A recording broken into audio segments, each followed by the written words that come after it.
ಇನ್ನು ಕಾಂಗ್ರೆಸ್ನಲ್ಲಿ ಮುಖ್ಯಮಂತ್ರಿ ಬದಲಾವಣೆ ವಿಚಾರ ಹಿಂದೆಂದಿಗಿಂತಲೂ ಸ್ವಲ್ಪ ಜೋರಾಗಿ ಮುನ್ನೆಲೆಗೆ ಬರ್ತಾ ಇರುವಂತದನ್ನ ನಾವು ನೋಡ್ತಾ ಇದ್ವಿ. ಅದರಲ್ಲೂ ಕೂಡ ಡಿ.ಕೆ. ಶಿವಕುಮಾರ್ ಸ್ವತಃ ನಿನ್ನೆ ನನಗೆ ಯಾರೂ ನನ್ನ ಪರವಾಗಿ ಮಾತನಾಡೋದು ಬೇಡ, ಶಾಸಕರುಗಳು ಮತ್ತೆ ಜನ ಜೈಕಾರ ಹಾಕೋದು ಮತ್ತೇನು ಬೇಡ, ಪಕ್ಷದ ಹೈಕಮಾಂಡ್ ಮೇಲೆ ನಂಗೆ ನಂಬಿಕೆ ಇದೆ, ಮಾಡಿದಂಥ ಕೆಲಸಕ್ಕೆ ಪ್ರತಿಫಲ ಸಿಗುತ್ತೆ ಅನ್ನುವಂಥ ಅರ್ಥದಲ್ಲಿ ಡಿ.ಕೆ. ಶಿವಕುಮಾರ್ ಅವರು ಹೇಳಿದ್ದರು.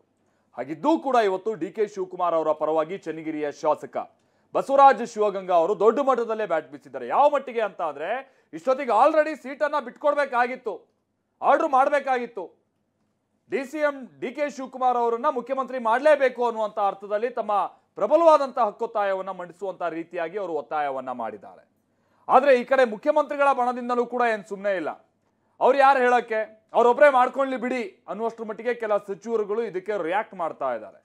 ಹಾಗಾದ್ರೆ ಸಿಎಂ ಫೈಟ್ ಇವತ್ತು ಯಾವ ರೀತಿಯಾದಂತ ಬೆಳವಣಿಗೆಗಳನ್ನ ಕಾಣ್ತು, ಬರೀ ರಿಪೋರ್ಟ್ ಅಲ್ಲಿ ನೋಡ್ಕೊಂಬೋಣ.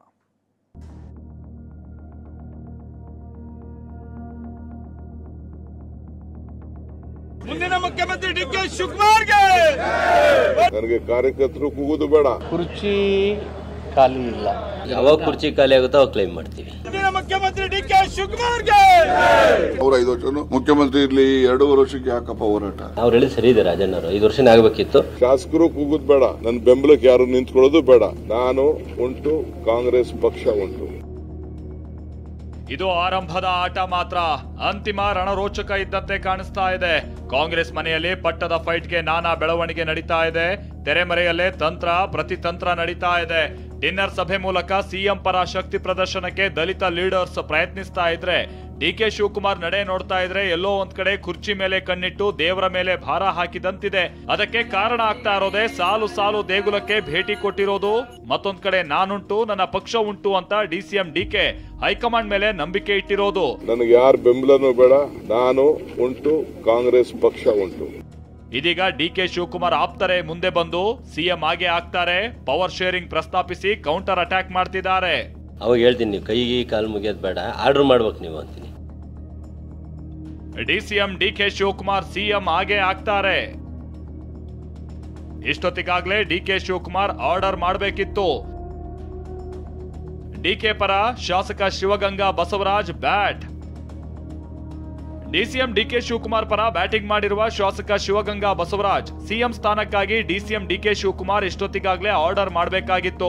ಡಿ.ಕೆ. ಶಿವಕುಮಾರ್ ಹೇಳಿರೋದು ಸರಿಯಾಗೇ ಇದೆ, ನಾವು ಅವರ ಬೆಂಬಲಕ್ಕಿದ್ದೀವಿ ಅಂದಿದ್ದಾರೆ. ಯಾವಾಗ ಕುರ್ಚಿ ಖಾಲಿ ಆಗುತ್ತೋ ಅವಾಗ ಕ್ಲೈಮ್ ಮಾಡ್ತೀವಿ. ಸಿಎಂ ವಿಷಯ ಎಲ್ಲೂ ಚರ್ಚೆ ಆಗಿಲ್ಲ. ಸಿಎಂ ವಿಷಯ ಚರ್ಚೆನೂ ಅಲ್ಲ. ಈಗ ಸಿದ್ದರಾಮಯ್ಯ ಸಾಹೇಬರು ಅಲ್ಲಿ ಸಿಎಂ ಇದ್ದಾರೆ. ಸಿದ್ದರಾಮಯ್ಯ ಸಾಹೇಬ್ರು ಕುರ್ಚಿ ಖಾಲಿ ಇದ್ದಾಗ ಇದನ್ನು ಚರ್ಚೆ ಮಾಡೋಣ. ಈಗ ಸಿದ್ದರಾಮಯ್ಯ ಸಾಹೇಬರು ಮುಖ್ಯಮಂತ್ರಿಯಾಗಿ ಮುಂದುವರಿತಾ ಇದ್ದಾರೆ, ನಡೀತಾ ಇದೆ. ಪವರ್ ಶೇರಿಂಗ್ ರಹಸ್ಯ ಬಿಚ್ಚಿಟ್ಟ ಡಿಸಿಎಂ ಡಿ.ಕೆ. ಆಪ್ತ. ಇದಿಷ್ಟೇ ಅಲ್ಲ, ಡಿಸಿಎಂ ಡಿ.ಕೆ. 5 ವರ್ಷನೇ ಸಿಎಂ ಆಗ್ಬೇಕಾಗಿತ್ತು. ಹೈಕಮಾಂಡ್ ಮಟ್ಟದಲ್ಲಿ ಕೆಲ ಬದಲಾವಣೆಯಿಂದಾಗಿ ಸಿದ್ದರಾಮಯ್ಯಗೆ ಸಿಕ್ತು ಅಂತ ಡಿಸಿಎಂ ಡಿ.ಕೆ. ಆಪ್ತ ಶಾಸಕ ಶಿವಗಂಗಾ ಬಸವರಾಜ್ ಹೇಳಿದ್ರು. ಕುರ್ಚಿ ಖಾಲಿ ಆದಾಗ ನಾವು ಕ್ಲೈಮ್ ಮಾಡ್ತೀವಿ ಅಂದ್ರು. ಅವ್ರು 5 ವರ್ಷ ಮುಖ್ಯಮಂತ್ರಿ ಆಗ್ಬೇಕಾಗಿರೋದು, 2 ವರ್ಷ ಅಲ್ಲ. 5 ವರ್ಷನೇ ಅವ್ರಿಗೆ ಕೊಡಬೇಕಿತ್ತು, 2 ವರ್ಷ ಅದಲ್ಲ. ಅವ್ರು ಹೇಳಿದ್ ಸರಿ ಇದೆ, ರಾಜಣ್ಣ ಅವರು 5 ವರ್ಷನೇ ಆಗಬೇಕಿತ್ತು. ತದನಂತರ ನಡೆದಂಥ ಬೆಳವಣಿಗೆಯಲ್ಲಿ ಏನು ಹೈಕಮಾಂಡ್ ತೀರ್ಮಾನ ಮಾಡಿ ಸಿದ್ದರಾಮಯ್ಯ ಸಾಹೇಬ್ರಿಗೆ ಕೊಟ್ಟಿರೋ ಅವಕಾಶ ಅವ್ರು ನಡೆಸ್ತಾ ಇದ್ದಾರೆ. ತದನಂತರ ಕುರ್ಚಿ ಖಾಲಿ ಆಗಿದೆ ಸಂದರ್ಭದಲ್ಲಿ ನಾವು ಕ್ಲೈಮ್ ಮಾಡ್ತೀವಿ. ಈಗ ಬೇಡ, ಅದು ಯಾವಾಗ ಕುರ್ಚಿ ಖಾಲಿ ಆಗುತ್ತೋ ಅವಾಗ ಕ್ಲೈಮ್ ಮಾಡ್ತೀವಿ. ಡಿಸಿಎಂ ಡಿ.ಕೆ. 5 ವರ್ಷ ಸಿಎಂ ಆಗ್ಬೇಕಿತ್ತು ಅಂತ ಶಾಸಕ ಶಿವಗಂಗಾ ಬಸವರಾಜ್ ಹೇಳಿಕೆಗೆ ಸಚಿವ ಭೈರತಿ ಸುರೇಶ್ ತಿರುಗೇಟು ಕೊಟ್ಟು ಅವರೊಬ್ಬರೇ ಮಾಡ್ಲಿ, ಯಾರು ಬೇಡ ಅಂದ್ರು ಅಂತ ಹೇಳಿದ್ದಾರೆ. ಅವ್ರು ಹೇಳಿದ್ ಸರಿ ಇದೆ, ರಾಜಣ್ಣ ಅವರು 5 ವರ್ಷನೇ ಆಗಬೇಕಿತ್ತು. ತದನಂತರ ನಡೆದಂಥ ಬೆಳವಣಿಗೆಯಲ್ಲಿ ಏನು ಹೈಕಮಾಂಡ್ ತೀರ್ಮಾನ ಮಾಡಿ ಸಿದ್ದರಾಮಯ್ಯ ಸಾಹೇಬ್ರಿಗೆ ಕೊಟ್ಟಿರೋ ಅವಕಾಶ ಅವ್ರು ನಡೆಸ್ತಾ ಇದ್ದಾರೆ.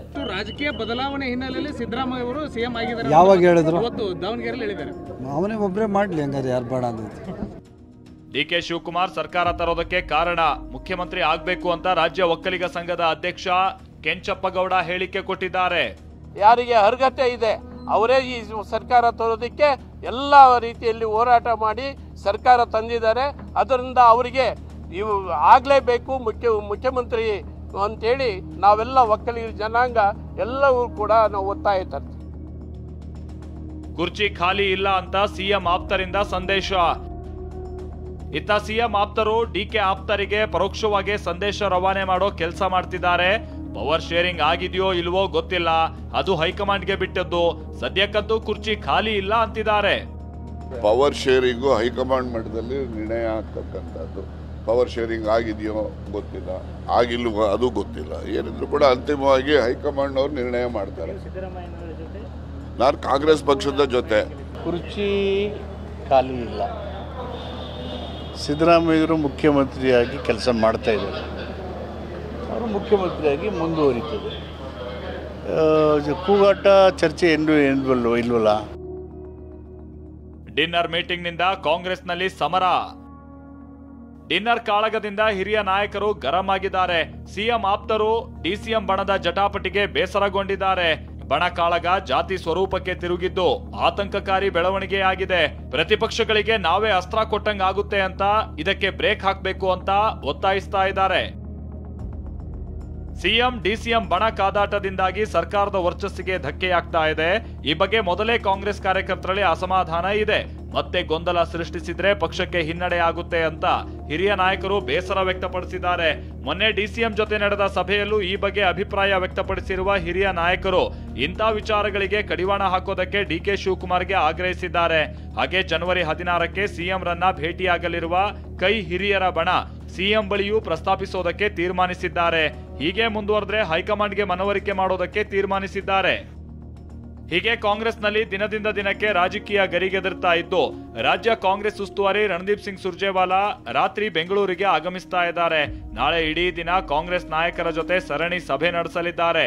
ನಾಳೆ ಸಂಜೆ 6ಕ್ಕೆ ಖಾಸಗಿ ಹೋಟೆಲ್ನಲ್ಲಿ ಸಿಎಲ್ಪಿ ಸಭೆ ನಡೆಯಲಿದೆ. ಈ ಸಭೆ ಭಾರೀ ಕುತೂಹಲ ಮೂಡಿಸಿದೆ.